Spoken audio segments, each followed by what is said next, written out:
আল্লাহ পাক আপনাকে আমাকে দুনিয়াতে পাঠাইছেন পরীক্ষার জন্য। আবার দুনিয়া থেকে আল্লাহ নিয়ে যাবেন। নিয়ে যাওয়ার পর যখন আল্লাহ কিয়ামতের ময়দান কায়েম করবেন, তখন সমস্ত মানুষগুলাকে আল্লাহ একসাথ করবেন। সমস্ত মানুষকে একসাথ করে আল্লাহ তাআলা বিচার করবেন হাসরের ময়দানে। কি বিচার করবেন? যে আমি যে তোমাকে হায়াত দিয়েছিলাম, যতটুকু হায়াত পাইছ ওই ততটুকু হায়াতের মধ্যে আমার জন্য তুমি কি করছো, তোমার জন্য তুমি কি করলা, আমার জন্য তুমি কি করলা। তো আল্লাহ তাআলা আপনার আমার বিচার নেবেন। জন্মের পর থেকে নিয়ে মৃত্যুর আগ পর্যন্ত যতটুকু হায়াত পাইছি, রূহটা বের হওয়ার আগ পর্যন্ত আল্লাহ তাআলা প্রতিটা পাই টু পাই আল্লাহ হিসাব নেবেন। আল্লাহ তাআলা যখন কোনো বান্দাকে হিসাবের কাঠগড়ায় দাঁড় করাবেন, আল্লাহ যেই বান্দাকে হিসাব নেওয়ার জন্য দাঁড় করাবেন, ওই বান্দা জান্নাতে যেতে পারবে না। আল্লাহ যদি কাউকে ধরে, এখান থেকে বের হওয়ার আর কোনো সুযোগ নাই। কি বলেন, আছে? আল্লাহ যখন কাউকে গ্রেফতার করে, তখন এখান থেকে ছুটার, এখান থেকে বের হওয়ার আর কোনো প্রকাশ নাই। আল্লাহর ধরা কঠিন ধরা। সবাই জানেন আল্লাহ ছাড় দেন, আল্লাহ ছেড়ে দেন না। তা আল্লাহ তাআলা আপনার আমার বিচার কায়েম করবেন। তো হাসরের ময়দানে সূর্য প্রত্যেকটা মানুষের মাথার উপরে অবস্থান করবে। আম্মা বোনরা যখন ভাত রান্না করে, দেখবেন ভাতের যে ফ্যানগুলা বা টকবক করতে থাকে, মানে এটা বুঝাইতেছে যে ভাত আর কিছুক্ষণ পরেই ভাত হয়ে যাবে। তো হাসরের ময়দানে সমস্ত মানুষের মাথার উপরে সূর্য অবস্থান করবে। ওই সমস্ত নাফরমান বান্দাদের মাথার মগজগুলা ভাতের ফেনার মতো টকবক করতে থাকবে। যারা আল্লাহর প্রতি ঈমান এনেছেন, রসুলের প্রতি ঈমান এনেছেন, যারা আল্লাহর হুকুম পালন করছেন, তারা আল্লাহ তাআলার আরশের ছায়ার নিচে তারা অবস্থান করবেন। তো মানুষের এই আযাবের মধ্যে মানুষ অবস্থান করবে। যে যতটুকু গুনাহের কাজ করছে তার ততটুকু পরিমাণ গাম হয়ে যাবে। সে গামের মধ্যে সাঁতার কাটবে, কারো হাঁটু পর্যন্ত, কারো রান পর্যন্ত, কারো বুক পর্যন্ত, কারো গলা পর্যন্ত, কারো মাথা পর্যন্ত। যে যতটুকু অন্যায় করছে প্রত্যেকেরই তার সাজাকে ভোগ করে তারপরে সে বেহেশতে যাবে। তা আল্লাহ তাআলা আপনার আমার বিচার করবেন। আল্লাহ তাআলা হাসরের ময়দানে 7 ব্যক্তিকে আল্লাহ তাআলা আরশের ছায়া তলে আল্লাহ জায়গা দান করবেন। এর মধ্যে 1 নম্বর ন্যায়পরায়ণ শাসক, ইনসাফকার শাসক, ন্যায়পরায়ণ বাদশাহ। বর্তমান সমাজে বাংলাদেশের মধ্যে একজন খুবই ন্যায়পরায়ণ শাসক দরকার। বলেন ঠিক কিনা? খুবই প্রয়োজন। এই এটা খুলে দাও, বন্ধ করে দাও। বর্তমান সমাজের মধ্যেই ন্যায়পরায়ণ বাদশাহ খুবই প্রয়োজন। পার্লামেন্টে ন্যায়পরায়ণ, সংসদে ন্যায়পরায়ণ বাদশাহ নাই, তাই ওখানেও বিচার ঠিক মতন হয় না, তাই সমাজেও বিচার ঠিক মতন হয় না। এখন গ্রামে গঞ্জে সমাজের মধ্যে বিচার কায়েম করতে হলে আগের নোট দিতে হয়, টাকা দিবা, তারপরে আমরা বিচারে বসবো। টাকা দিবা, টাকা যেই পরিমাণ দিবা, যেই পক্ষ বেশি দিবে তার পক্ষে বিচারটা বেশি যাবে, আর যেই পরিমাণ টাকাটা কম দিবে প্রতিপক্ষ তার বিচারটা কম হবে।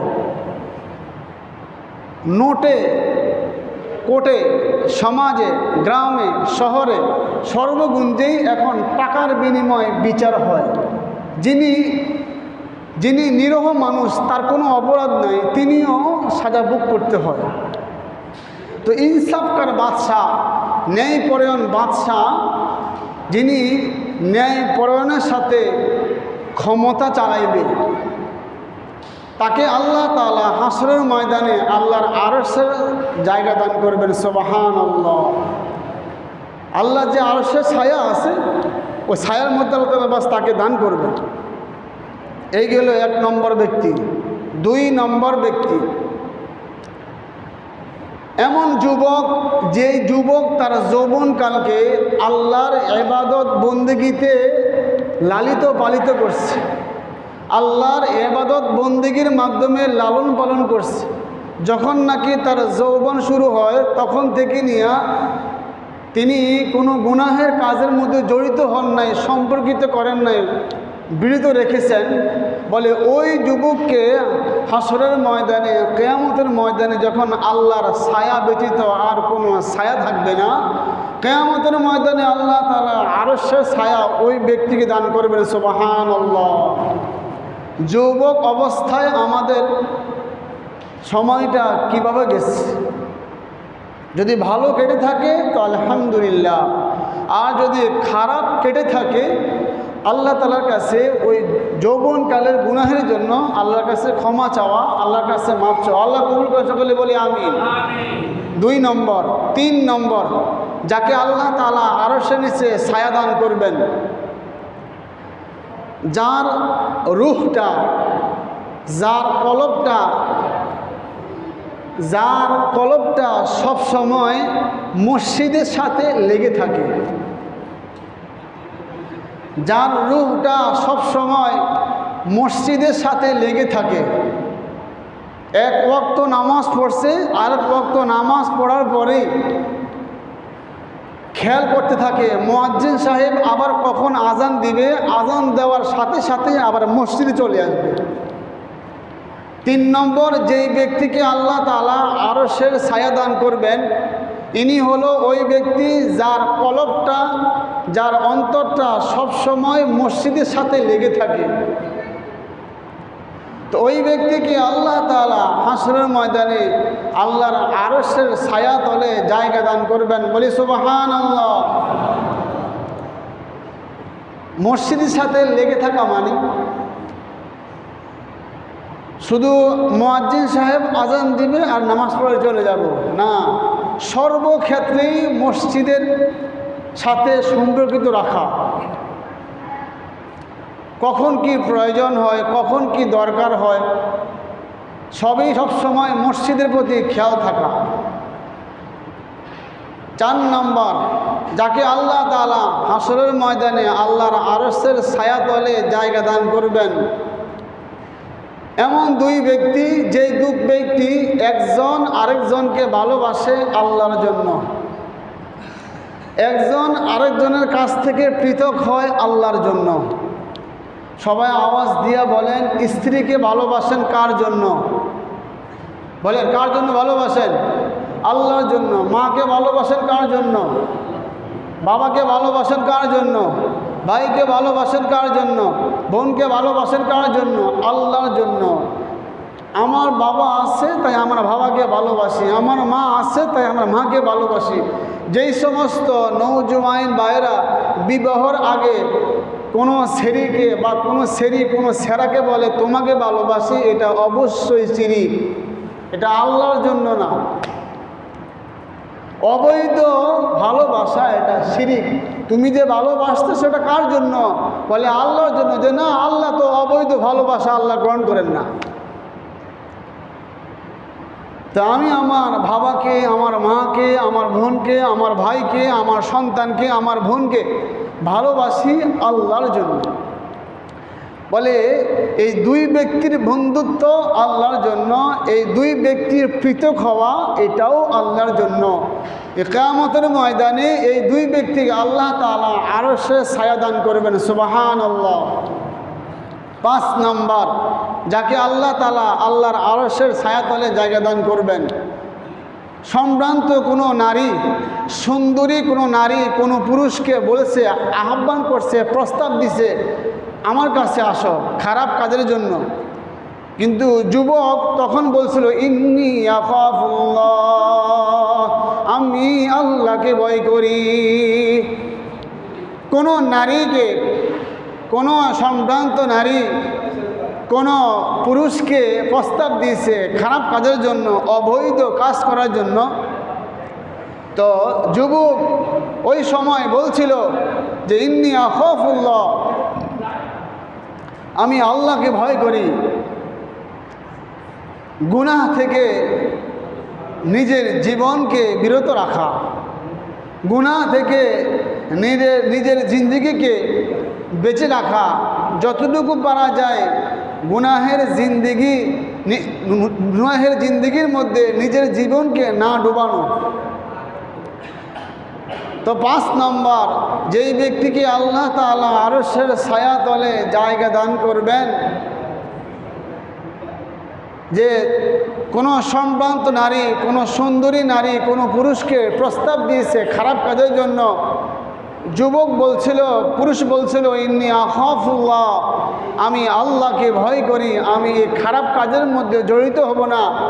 তো কিয়ামতের ময়দানে আল্লাহ পাক রব্বুল আলামিন ওই ব্যক্তিকে আল্লাহ তাআলার আরশের ছায়া তলে জায়গা দান করবেন। বলি সুবহানাল্লাহ।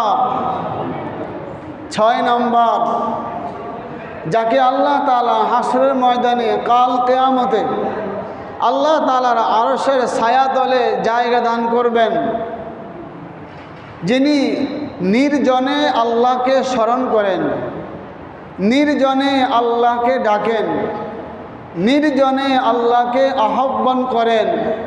রাত্রিবেলা 3টা 4টা হয়ে গেছে, সমস্ত মানুষ ঘুমের মধ্যে মগ্ন, যে সমস্ত মানুষ ঘুমের মধ্যে একবারে অচেতন হয়ে পড়ে, বলে ওই সময় বান্দা ঘুম থেকে উঠা আশেপাশে দেখছে যে সমস্ত মানুষ ঘুমায় আছে, তো বান্দা উঠা ওযু কইরা তাহাজ্জুদ নামাজ পড়ছে, আর তার দুইটা চোখের মধ্যে থেকে সে পানি প্রবাহিত করছে।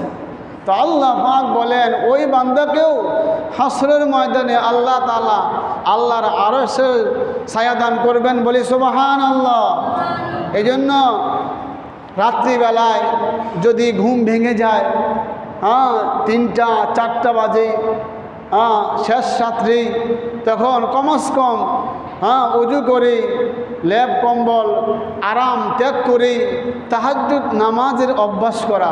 আল্লাহ কবুল করেন, সকলে বলি আমিন। 7 নম্বর, শেষ ব্যক্তি যাকে আল্লাহ তাআলা আরশের ছায়া দান করবেন হাসরের ময়দানে, যেদিন আল্লাহর ছায়া ব্যতীত আর কোনো ছায়া থাকবে না।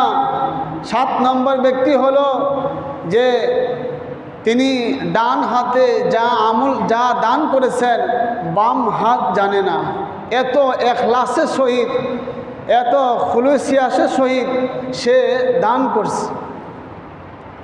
আপনি কাউকে একটা লুঙ্গি দিচ্ছেন, বা একটা গামছা দিচ্ছেন, বা একটা জামা কিনে দিচ্ছেন, এটা বাস নিজের কাছেই গোপন রাখেন। যাকে দিচ্ছেন সে জানে, আর আল্লাহ জানে, আর আপনি জানেন। আপনি একটা গরিব মানুষকে একবেলা খাবারের ব্যবস্থা করে দিয়েছেন, কিছু টাকা দিয়ে দিয়েছেন, বা আপনি মসজিদের মধ্যে একটা ফ্যান দিয়েছেন, বা আপনি মাদ্রাসার মধ্যে 1000 ইট দিয়েছেন, 1 বস্তা চাউল দিয়েছেন, কোনো গরিব মিসকিন অসহায় মানুষকে, এতিম মানুষকে আপনি সাহায্য করেছেন, এই কিছু দান করে বলতে নাই, এটা নিজের মধ্যে গোপন রাখা চাই। যদি কাউকে কিছু দিয়ে যদি আপনি বলেন যে তোকে না আমি এটা দিলাম, তা আপনি সওয়াব পাবেন না। আপনি মসজিদে 500 টাকা দিয়ে যদি আপনি বলেন আজকে মসজিদে 500 টাকা দিয়েছে, মানুষকে হুনান, তো 500 টাকার সওয়াব এখানেই শেষ, সমাপ্তি। দান কইরা কাউকে বলতে হয় না, দান কইরা সদকা কইরা কাউকে বলতে হয় না আমি 1 টাকা দান করেছি আর 100 টাকা দান করেছি। বলেন কে জানে? আল্লাহ জানে। আমি 1 গ্লাস পানি খাওয়াইছি, আমি এতিম মিসকিনকে 1 গ্লাস পানি দিছি, বলে এটাও আল্লাহ জানে।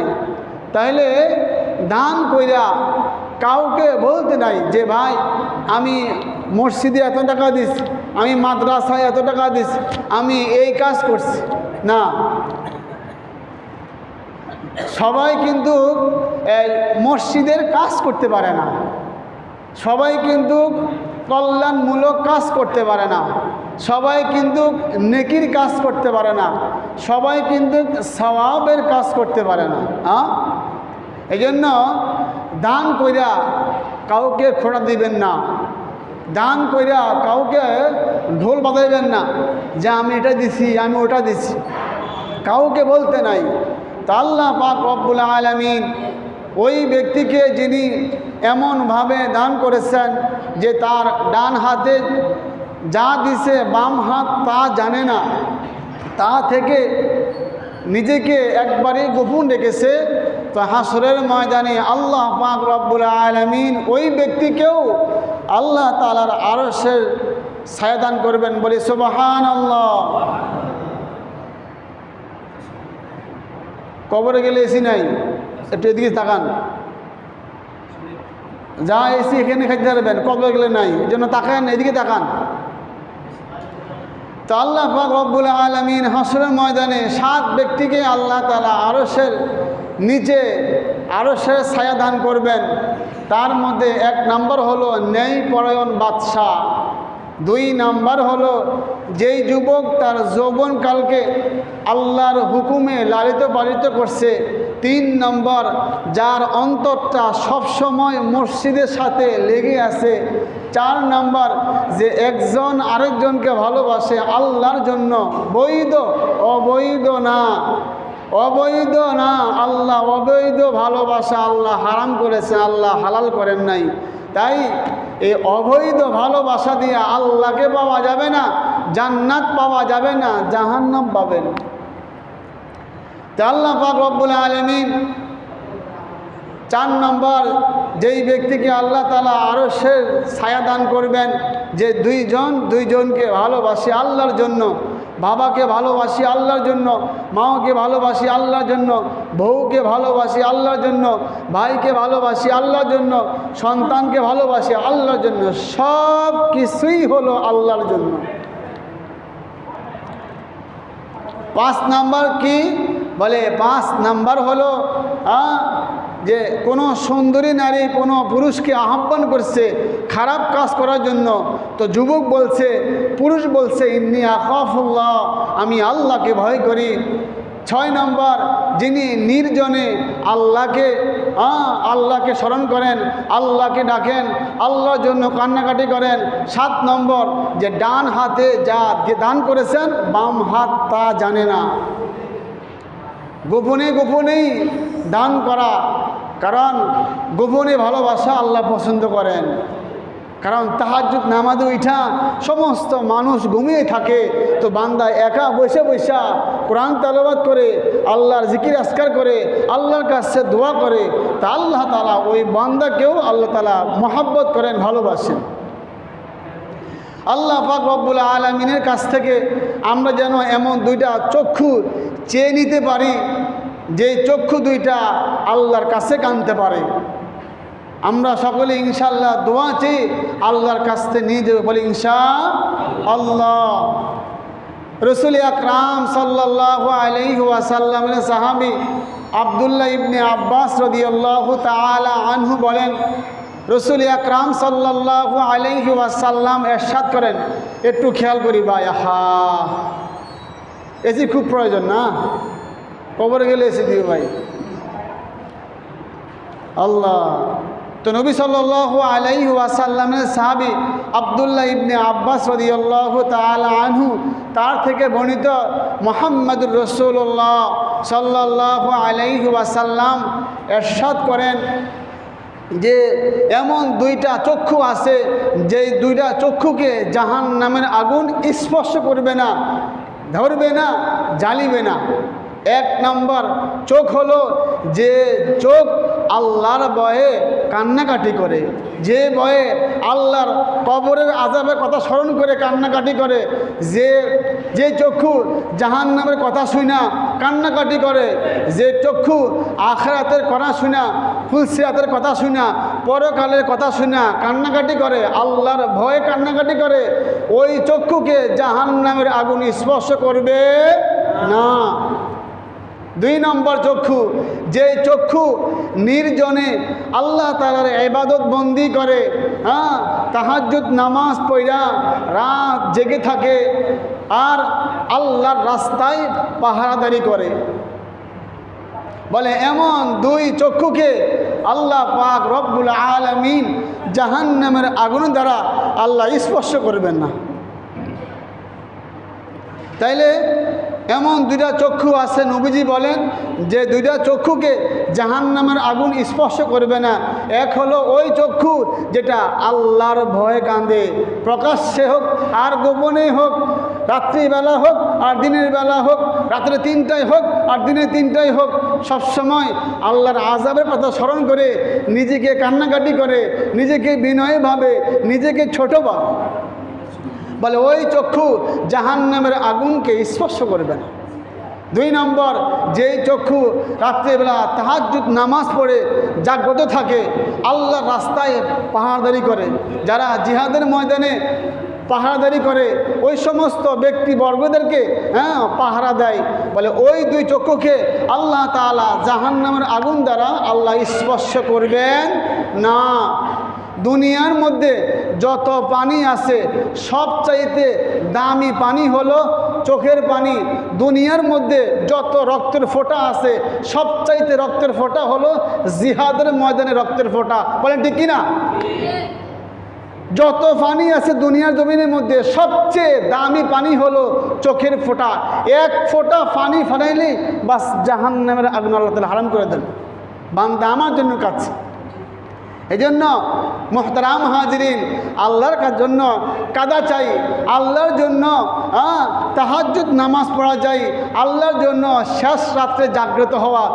বাবা, নওজোয়ান ভাইরা, বৃদ্ধ বাবাজিরা, যদি আপনার কখনো রাত 3টা 4টা শেষ রাত্রেবেলা আপনার ঘুম ভেঙে যায় তো অবশ্যই ভাববেন মাওলা আপনাকে ডাকতেছে, উঠ, আর কত ঘুমাবে, উঠ, নামাজ পড়, আমাকে একটু স্মরণ কর।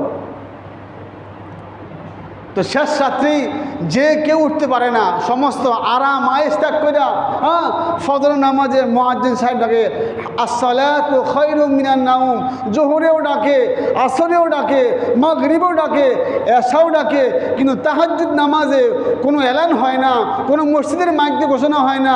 যদি আমার ঘুম ভেঙে যায় তো বুঝতে হবে আল্লাহ আমাকে ডাকতেছে, ওঠো ওঠো, আর কত ঘুমাবে, উঠো, বহুত তো ঘুমাইছো, আর উঠো। তো আল্লাহ আপনাকে ডাকতেছে। এই জন্য মুহতারাম হাজিরিন, শেষ রাতে উঠা কমস কম 2 রাকাত, 4 রাকাত, 6 রাকাত, 8 রাকাত, 10 রাকাত, 12 রাকাত তাহাজ্জুদ নামাজ পড়া, আল্লাহর জন্য করা। কারণ গোপনে গোপনে ভালোবাসা আল্লাহ পছন্দ করেন।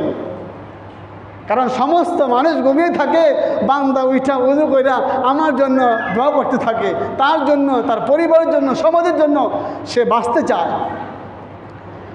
রসুল আকরাম সাল্লাল্লাহু আলাইহি ওয়াসাল্লাম বলেন, আল্লাহ তাআলা এক ব্যক্তিকে দেখে আল্লাহ হাসেন। কোন ব্যক্তি? বলে সমস্ত মানুষ ঘুমের মধ্যে বিভোর হয়ে যায়, মগ্ন হয়ে যায়, তো ওই বান্দা ঘুম থেকে উঠা ওযু করে, এরপরে নামাজে দাঁড়িয়ে যায়, তো আল্লাহ পাক রব্বুল আলামিন ওই ব্যক্তিকে দেখে আল্লাহ হাসেন। আল্লাহ ফেরেশতাকে বলেন, ফেরেশতা দেখ আমার বান্দা কত কষ্ট করে, দেখ সমস্ত মানুষ ঘুমের মধ্যে মগ্ন হয়ে পড়ে আছে, কোনো মানুষ জাগ্রত নাই, দেখ সমস্ত লেপ কম্বল তোষক থুইয়া, সমস্ত আরাম থুইয়া, দেখ বান্দা আমার জন্য উঠছে তাহাজ্জুদ নামাজ পড়ার জন্য। ফেরেশতারা বলো তো আমার বান্দা উঠছে কি জন্য বলো। আল্লাহ জানেন। আল্লাহ এরপরও ফেরেশতাকে বলতেছেন, বলো কি জন্য উঠছে। তো ফেরেশতারা বলতেছে, আল্লাহ আপনার ভয়ে, আপনার আশায়। তো আল্লাহ পাক রব্বুল আলামিন বলেন, বান্দা আমার বান্দা যেই কারণে উঠছে, আমার বান্দা যেই আশার জন্য উঠছে, আমি বান্দার আশাকে আমি আল্লাহ পূর্ণ করে দিলাম। বলি সুবহানাল্লাহ। এই জন্য তাহাজ্জুদ নামাজের সময়ও কমাস কম চেষ্টা করা, তাহাজ্জুদ নামাজ পড়া, কমাস কম 2 রাকাত 4 রাকাত নামাজের অভ্যাস করা। আল্লাহ কবুল করেন, সকলে বলি আমিন। একটু খেয়াল করি ভাই,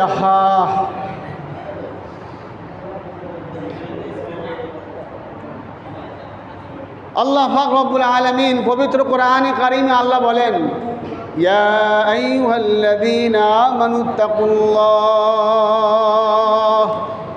হে বান্দা আমি আল্লাহ তাআলাকে ভয় কর। আল্লাহকে ভয় করা, আল্লাহকে ধরা, আল্লাহকে ভয় পাওয়া। তো আল্লাহ তাআলা রব্বুল আলামিন ওই ব্যক্তিকে দেখে হাসেন যিনি সমস্ত মানুষ ঘুমের মধ্যে মগ্ন আছে, তো ওই বান্দা উঠা ওযু করে। এই সবাই একটা কথা বলবেন, আপনাদের মসজিদের গেট আছে? বলেন, গেট আছে? তালা আছে? চাবি আছে? সবই আছে, তাই না? আপনি মসজিদে আসছেন, দেখছেন যে মসজিদ তালা মারা, চাবি নাই, বলেন তো তালা খুলবে? চাবি আনতে হবে, তালা খুলতে হবে। মসজিদে প্রবেশ করতে হলে আগে আমার চাবি লাগবে, চাবি দিয়া তালা খুলবে না, চাবি লাগবে, তারপরে মসজিদে আমাকে প্রবেশ করতে হবে, তাই না? তো মসজিদে প্রবেশ করার জন্য তালা আছে, চাবিও আছে। নামাজের জন্য তালাও আছে, চাবিও আছে। পবিত্রতা হলো নামাজের চাবি, আর নামাজ হলো বেহেশতের চাবি। বলেন সুবহানাল্লাহ। পবিত্রতা হলো নামাজের চাবি, পবিত্রতা হলো কোরআনের চাবি, পবিত্রতা হলো নামাজের চাবি, আর নামাজ হলো বেহেশতের চাবি। একটা ছাড়া আটটা পরিপূর্ণ হয় না। এখন প্রশ্ন হলো, মসজিদে ইমাম সাহেব মুয়াজ্জিনকে খুঁজা তালা খুলছেন, মসজিদে প্রবেশ করছেন, এখন ওযু কইরা 2 রাকাত নামাজ পড়বেন, বা কোরআন তেলাওয়াত করবেন, বা জিকির করবেন, বা আল্লাহর কাছে দোয়া করবেন। এখন কথা হলো যে আপনি নামাজের যে চাবি আপনি জানেন? অনেক মুসলমান, নামদারি মুসলমান, অনেকেই টুকটাক নামাজ পড়ে, কিন্তু বহু মুসলমানের সন্তানরা, আমার আপনার সন্তানরা, আমার আপনার বাপরা ভাইরা অনেকেই জানে না যে নামাজের ওযু কতটা, নামাজের ফরজ কয়টা, ওযুর ফরজ কয়টা। আল্লাহু আকবার। সকলে বলি, ওযুর ফরজ 4টি। বলেন কয়টা? কয়টা? কয়টা? কয়টা?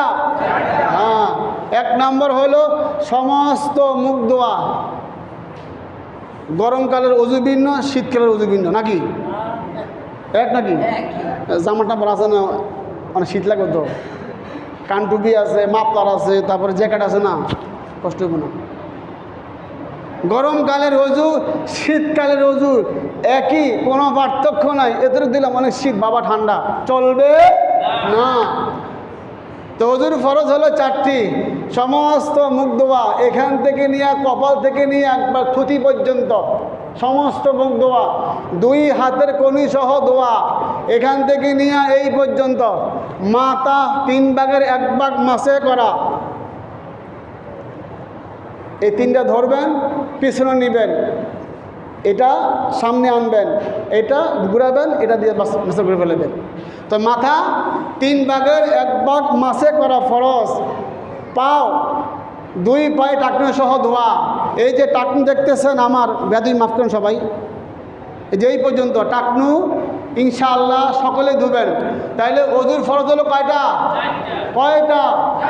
হ্যাঁ, সমস্ত মুখ ধোয়া, 2 হাতের কনুই সহ ধোয়া, মাথা 3 ভাগের 1 ভাগ মাসে করা, 2 পায়ের টাকনু সহ ধোয়া। হ্যাঁ, এখন কথা হলো কুলি করা, নাকে পানি দেওয়া, তারপরে এই গর্দান মাসে করা, তারপরে এক পর্যন্ত ধোয়া, এগুলো সব হলো সুন্নাহ। বলেন কি?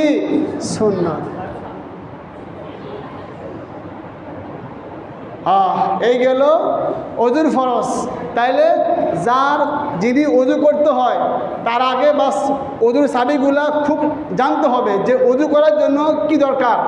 ওযুর ফরজগুলা সুন্দরভাবে ইনশাআল্লাহ আমরা জেনে নিব।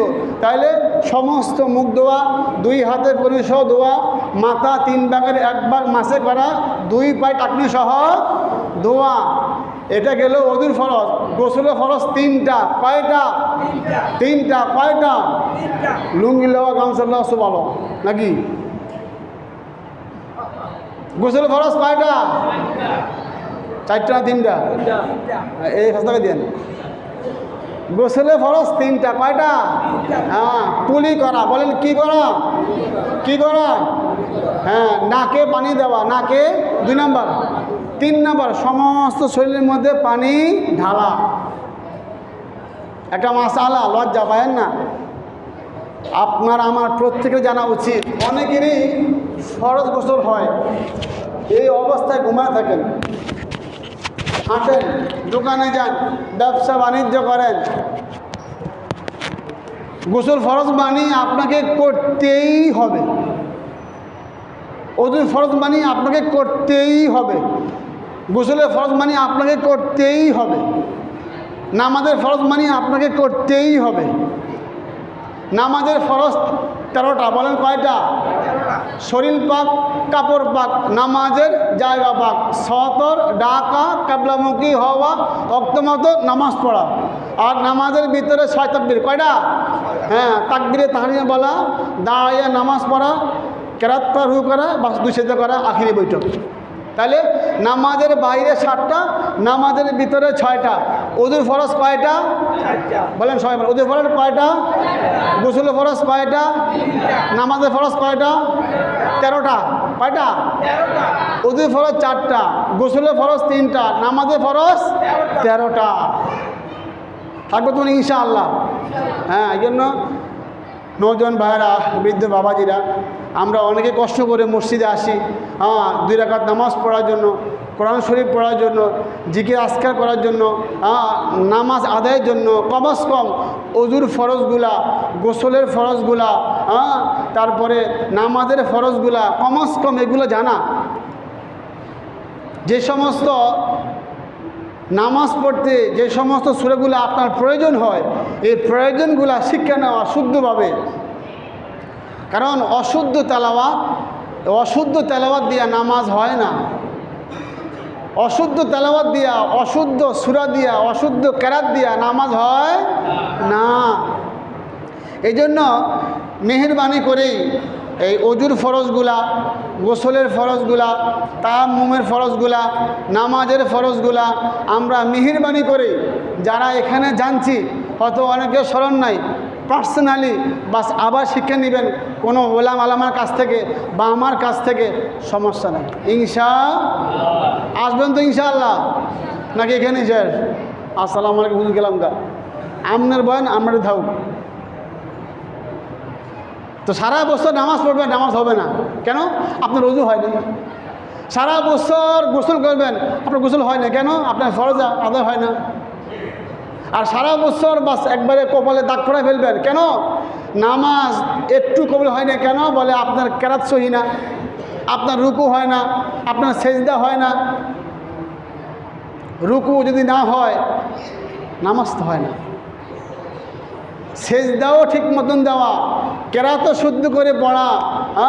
তো এই নামাজের যে সমস্ত মাসলাগুলো আছে, ওযুর যে নিয়মকানুনগুলো আছে, নামাজের যে নিয়মকানুনগুলো আছে, মেহেরবানি করে আমরা প্রত্যেকেই নিজ নিজ উদ্যোগেই আমরা ইনশাআল্লাহ সেখানে ইনশাআল্লাহ। মা যখন ভাত রান্না করে তখন আমরা ভাত চায় খাই, ও মা 2টা ভাত দেও না মা, খিদে লাগছে।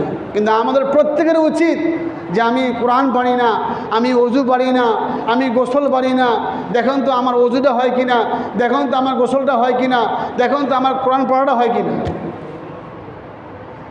এটা জিজ্ঞাসা না, খালি জিজ্ঞাসা যে আলু কোনটা ভালো হইব, মানে রুকলে আলু কোনটা রোপণ করলে ভালো হইব, ডায়মন্ড না কি, শসা কোনটা ভালো হইব ওটা জিজ্ঞাসা, বুটটা কোনটা ভালো হইব রোপণ করলে ওটা জিজ্ঞাসা। এটা দুনিয়া, সব দুনিয়া, এই দুনিয়া দিয়েই ভরপুর। এই দুনিয়ার দোকায় পড়েন না বাপ, দুনিয়ায় দোকানে কেউ পড়িয়েন না, কারণ দুনিয়া সঙ্গে নিয়ে কেউ যাইতে পারে নাই। যে যতটুকু কামাই করছে দুনিয়া সব থুয়ে গেছে, খালি নিয়ে গেছে 3 টুকরা সাদা কাপড়, তাও অনেকে পায়নি। কেমনে? যারা দেখবেন যে বাস বিমানে নিহত হয়ে যায়, তাদেরকে লাশ খুঁজতেও পায় না। যারা লঞ্চে মারা যায়, স্টিমারে মারা যায়, ট্রলারে মারা যায়, নৌকোতে মারা যায়, লাশ খুঁজতেও পায় না, এরা দাফনও পায় না, কাফনও পায় না। আল্লাহু আকবার। তো দুনিয়া নিয়ে ব্যস্ত থাকিয়েন না। হ্যাঁ, দুনিয়া আপনার প্রয়োজন, ছেলে আছে, মেয়ে আছে, মা আছে, বাপ আছে, বউ আছে, আপনার প্রয়োজন। হ্যাঁ, দুনিয়া ঠিক করে দাও, দুনিয়াও কামান, আপনি আখিরাতেও কামান, চালান, দুনিয়া চালান। কারণ আপনার দায়িত্ব, আপনার পরিবার আছে, আপনার মেয়ে আছে, আপনার সন্তান আছে, আপনার আব্বা আছে, আপনার আম্মা আছে, আপনার ভাই আছে, এটা আমার দায়িত্ব। দুনিয়াও চালাইবেন, আখিরাতেও আপনি চালাইবেন ইনশাআল্লাহ।